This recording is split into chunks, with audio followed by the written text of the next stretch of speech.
Hey, how's it going? So today here at Electronic Stockholm, we are looking at the Amina AIWX in-wall speaker. Now, a lot of customers ask for a hidden loudspeaker because they don't like seeing a speaker grill or something on their wall or their ceiling.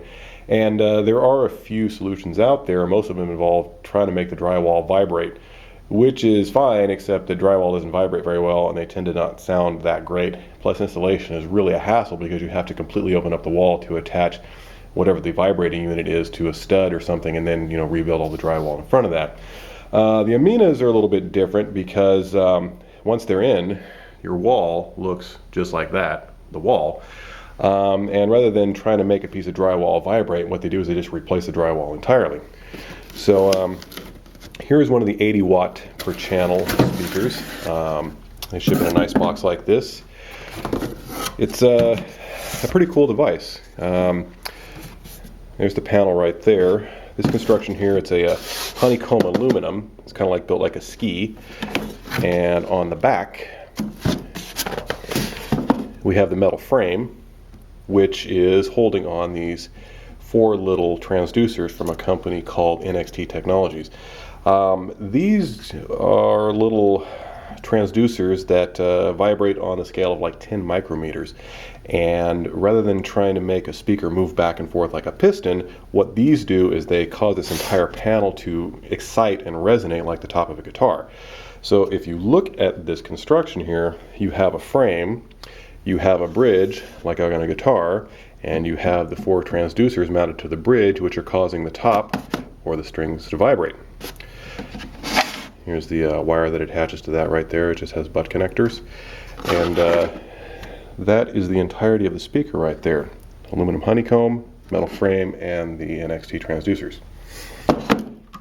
This is the back box for the speakers. As you can see, it's only a couple inches deep or so it fits inside of a 2x4, 2x6 stud bay.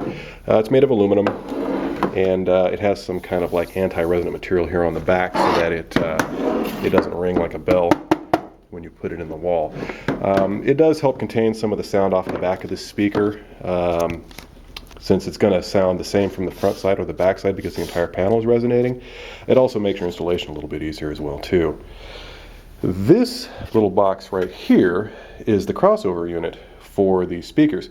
Even though they're rated at 80 watts per channel, this is actually a 120 hertz high pass filter. So it takes everything below 120 hertz and it rolls it off really rapidly. The speakers will actually play down below that, but because of the panel size, you start to get a lot of weird lobing of the sound wave, and it has a kind of a weird effect.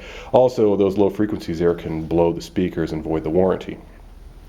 Installing these in the wall, you cut a hole, just like that. The wall wants to look like that, and we cut a hole that looks exactly like this.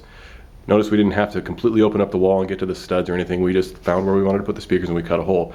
Since we're going to tape and mud over these things in the end, you don't even have to be super accurate with your placement or even if the speaker is square or anything like that. After the hole is cut, you slide that metal back box up inside of the hole here, and we just attach it with some stingers. There's a place to run the wire through right there. I currently have a pull string here right now so I can pull my wire through later. And then the speaker just fits right into that. And there's places here in the corners where you'll again put some more stingers in there to secure it to the box. Now, once it's in the wall here, this doesn't sit perfectly flush. That's actually, about 2 or 3 millimeters below where the original drywall was. So you need to put joint compound or tape around the edges here. They like to use that fiberglass weave tape, and then you just spread about 2 millimeters of just regular drywall mud over it and let that dry and sand it down and finish the wall as normal. So now we've replaced the original drywall that doesn't vibrate really well with a new resonant panel that, once it has the mud on it, actually flattens out its audio reproduction, and you have an invisible speaker that actually sounds pretty good. Anyway, those are the Amina in-wall invisible speakers. See you guys.